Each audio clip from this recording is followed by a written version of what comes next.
तारीख में ना कुछ नाम ऐसे होते हैं जो सिर्फ नाम नहीं रहते, बल्कि वो एक पूरी शनाख्त, एक नजरिया और कभी कभी तो एक गहरी बहस की अलामत बन जाते हैं। मोहम्मद बिन कासिम बिल्कुल एक ऐसा ही नाम है। तो आज हम इसी तारीखी शख्सियत की पेचीदा मरासत की तह खोलने की कोशिश करेंगे, ये समझने के लिए कि आखिर एक ही शख्स एक ही वक्त में किसी के लिए हीरो और किसी के लिए हमलावर कैसे हो सकता है। मोहम्मद बिन कासिम की मीरास को अगर आज देखें तो दो बिल्कुल मुख्तलिफ इंतहाओं पर खड़ी नजर आती है।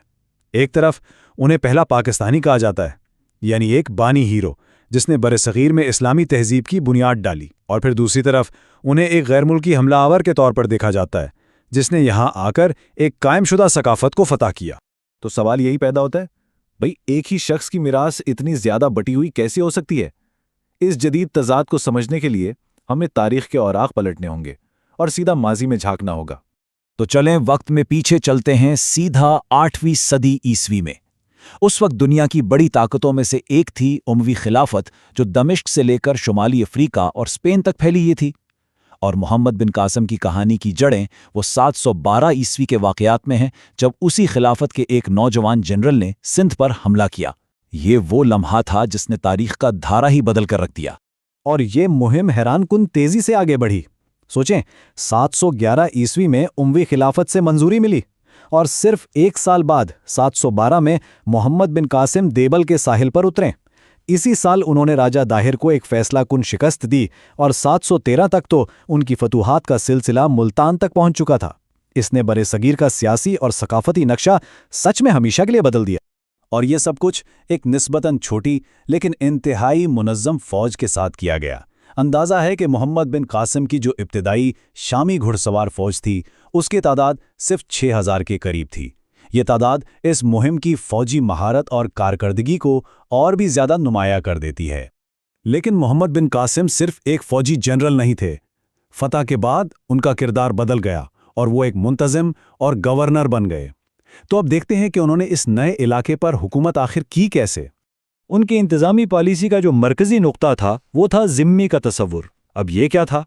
ये एक इस्लामी कानूनी हैसियत थी जो गैर मुस्लिम रियाया को दी जाती थी।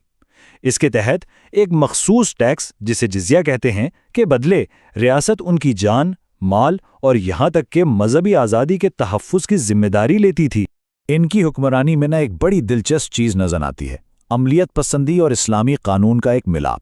जैसा कि हम देख सकते हैं, उन्होंने मकामी हिंदुओं और बुद्धमत के मानने वालों को ज़िम्मी का दर्जा दिया और उन पर जिज़िया टैक्स नाफिज किया। लेकिन, और ये बड़ी अहम बात है, उन्होंने मकामी ब्राह्मण मुंतज़मीन को उनके ओहदों पर बरकरार रखा। इससे इंतज़ामी तसलसल भी बना रहा। जबकि जो शहरी मराकज़ थे वहाँ इस्लामी शरीयत का नफाज किया गया। तो ये एक तरह की दोहरी हिकमत अमली थी। इतनी बड़ी कामयाबियों के बावजूद मोहम्मद बिन कासिम का कैरियर बहुत ही अचानक और ड्रामाई अंदाज में ख़त्म हो गया।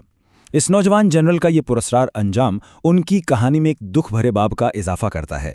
सिर्फ 20 साल की उम्र में मोहम्मद बिन कासिम को उमवी दारुल हुकूमत वापस बुलाया गया, कैद किया गया और फिर सजाए मौत दे दी गई। वाकई उनका उरूज जितना तेज था, जवाल उससे भी कहीं ज्यादा तेज साबित हुआ।